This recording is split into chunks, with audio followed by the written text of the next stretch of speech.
আসসালামু আলাইকুম প্রিয় দর্শক। আপনারা চিনেন যে বিমান প্রতিমন্ত্রী মিল্লাত সাহেব উনি বলছেন যে প্রধানমন্ত্রীকে অনেক অনুরোধ করে হইলেও এমনকি হাত পায়ে ধরা হইলেও দ্বিতীয় যমুনা সেতু আর কি তৈরি করার জন্য অনুরোধ করবে আর কি। প্রধানমন্ত্রীর হাত পা ধরে হলেও দ্বিতীয় যমুনা সেতু আনবে বিমান প্রতিমন্ত্রী মিল্লাত।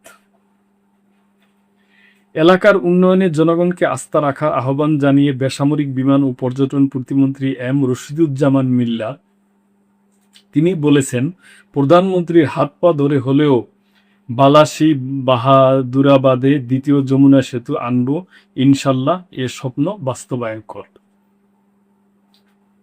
শনিবার দুপুরে জামালপুরের দেওয়ানগঞ্জ উপজেলার চিকাজানি ইউনিয়নের খোলাবাড়ি ও চর ডাকাতিয়া এলাকার নদী ভাঙ্গন কবলিত এলাকা পরিদর্শন এবং ক্ষতিগ্রস্ত পরিবারের মাঝে ঈদ উপহার সামগ্রী বিতরণ অনুষ্ঠানে প্রধান অতিথির বক্তব্যে তিনি এসব কথা বলেন।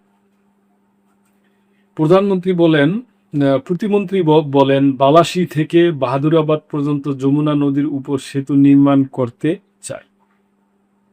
এটা শুধু একটি সেতু নয়, উত্তরাঞ্চলের মানুষের দীর্ঘদিনের স্বপ্ন।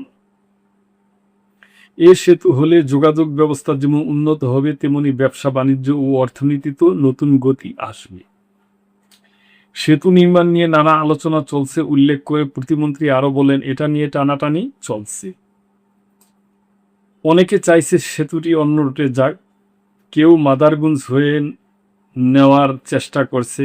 মাদারগঞ্জ হয়ে গেলে একটু শর্ট হয়, আমার এদিকে গেলে পথ কিছুটা বেশি হয়, কিন্তু আমরা প্রাইম মিনিস্টারের হাত পা ধরে হলেও এখানে নিয়ে আসব।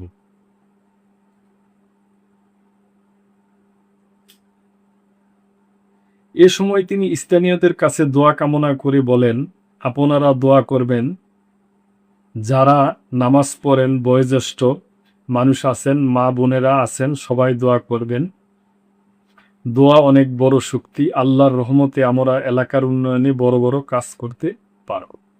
এছাড়া বালাসী থেকে রাজীবপুর পর্যন্ত সড়ক উন্নয়নের প্রতিশ্রুতি দিয়ে প্রতিমন্ত্রী বলেন, এখান থেকে রাজীবপুর পর্যন্ত যাতে বড় 2 লেনের রাস্তা হয় এবং মানুষ ঠিকঠাক মতো চলতে পারে, সেই কাজও করা হবে ইনশাল্লাহ। আমার উপর ভরসা রাখেন, আল্লাহর উপর আস্থা রেখে আমার উপরও আস্থা রাখেন। আমি প্রত্যেকটি কাজ খুঁজে খুঁজে করার চেষ্টা করছি। দেশে বিদেশে অনেক দায়িত্ব পালন করতে হয়, তারপরও এলাকার উন্নয়ন নিয়ে ভাবছি। অনুষ্ঠানে দেওয়ানগঞ্জ উপজেলা নির্বাহী কর্মকর্তা শাহ জহুরুল হোসেন, স্থানীয় প্রশাসনের কর্মকর্তারা এবং বিএনপি ও অঙ্গ সহযোগী সংগঠনের নেতাকর্মীরা উপস্থিত ছিলেন।